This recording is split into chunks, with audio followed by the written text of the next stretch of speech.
I've been watching the dietary food guidelines very closely for decades, and I never thought I would see what I just saw yesterday. And for the first time in history, they didn't just tweak the pyramid, they flipped it upside down. This is a massive win by RFK Jr. And yes, there are a few problems which we're going to cover, but mostly I am super excited because what this is going to do for children in schools, for hospitals, nursing homes, for the military, all these institutional foods, they're going to have to completely rewire the supply chains. You have to understand how radical this shift is. For over 40 years, the foundation of our guidelines were the grains being the base, okay? I mean, I'm talking between 6 to 11 servings of grains every single day.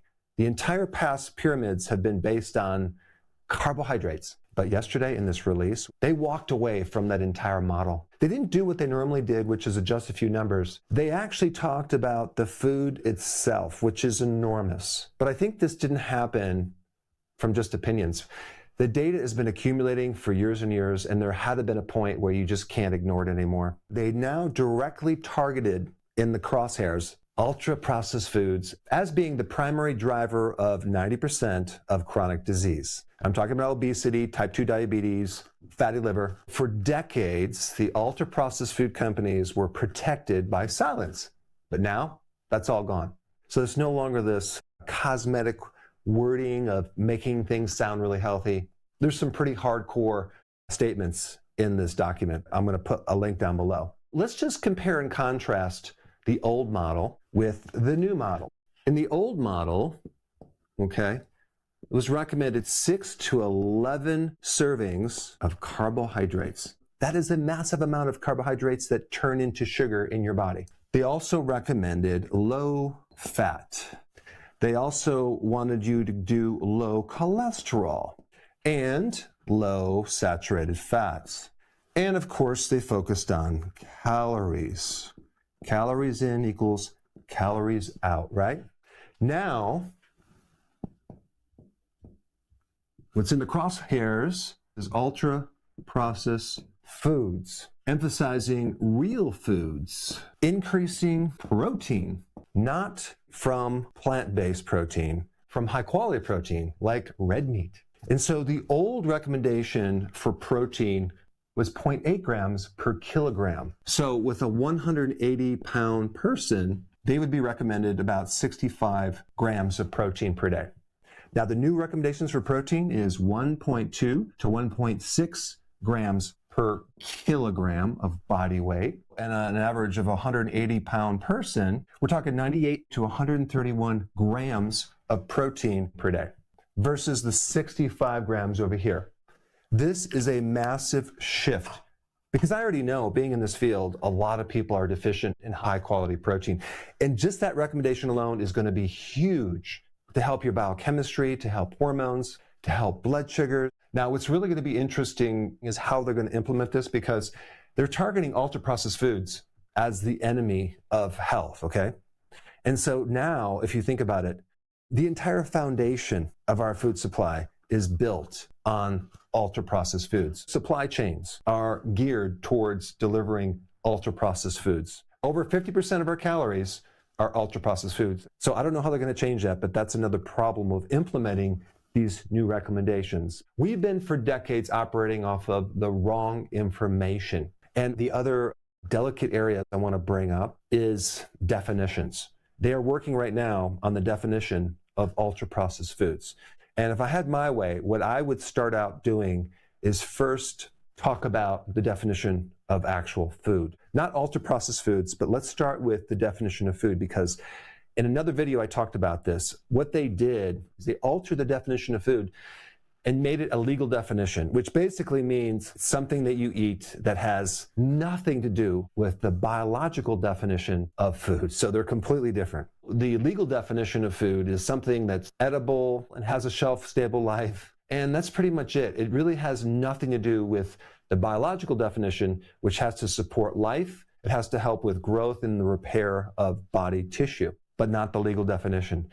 So without getting that foundation, you can't then compare and contrast and then talk about what ultra-processed food is. If I had any input in it, I would start with going back to the biological definition of food, okay, and then anything that doesn't fit that, you can't call food. And that would be a huge game changer, because that would put a lot of awareness on things that you put in your mouth and get people to simply realize, just eat food, because this other thing over here is not food, because it cannot sustain health, life, it can't repair the body, it's going to basically create disease. Whoever controls the definition controls the outcome. They did this also with the definition of drug and disease, which I've talked about in other presentations, but the definition of food is very, very important. That which is eaten to sustain life, promote the growth and repair of tissues.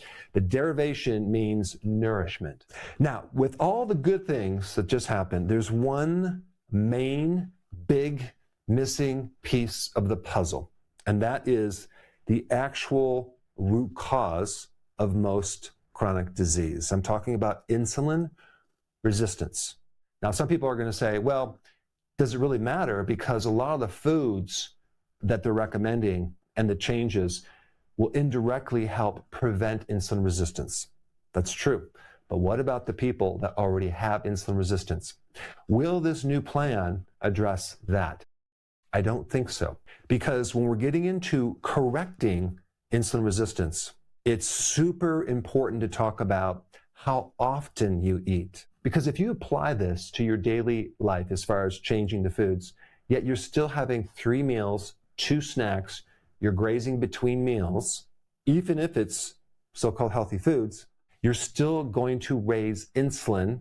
And every time you spike insulin with eating either healthy or unhealthy foods, you are contributing to this insulin resistance, and it's going to be almost impossible to reverse it, even if you're eating real foods. Now, you probably prevent it, but I don't know if you're going to actually reverse it, because the 2 things you have to focus on reversing it are doing low carb and, number 2, not eating so frequently.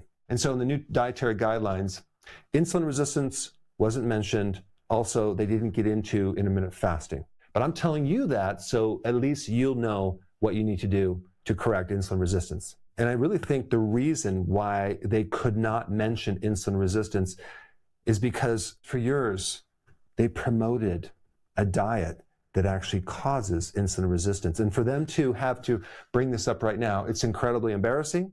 They never like to be wrong. I mean, just take a look at cholesterol, right?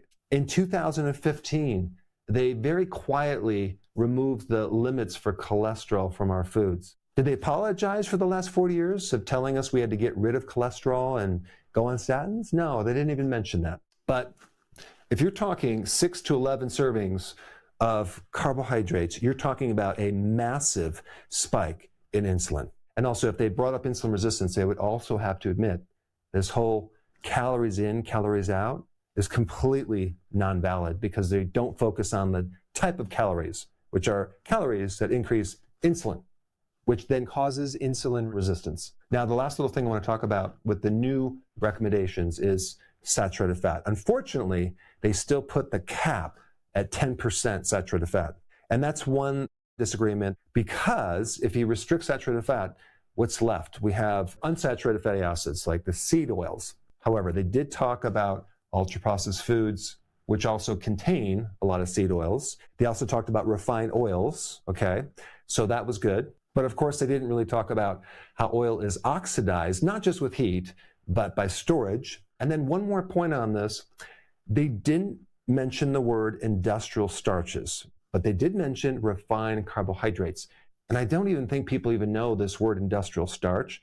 It is the refined carbohydrates. And I'm talking about flour products that you see, the wheat flour, but not just that. You have other words, modified corn starch, modified food starch, maltodextrin, which actually is hidden sugar, but it's not labeled as sugar. It's labeled as a carbohydrate and sugar-free, even though it will raise your blood sugar way more than actual sugar. But just realize this is targeted, and within this category, you have a lot of the hidden sugars as starches, and these are industrial starches that must go if we're going to turn this health around. But that being said, I am just ecstatic at this new flip on the food pyramid. I'm really excited about what it's going to do for our nation's health. And I'm real curious what you think about this, so comment down below. I have a free download that I want to give to you. This free download is my daily routine in a checklist. This is a routine that I use every day to feel like I'm 18 years old, even though I'm 60 years old, and I want to give it to you for free. And so there's a little link down below. Click it and definitely download that. And since the biggest thing that's missing in these new guidelines is intermittent fasting, if you don't know about that and you haven't implemented it, you must watch this video right now because this will explain exactly how to do it.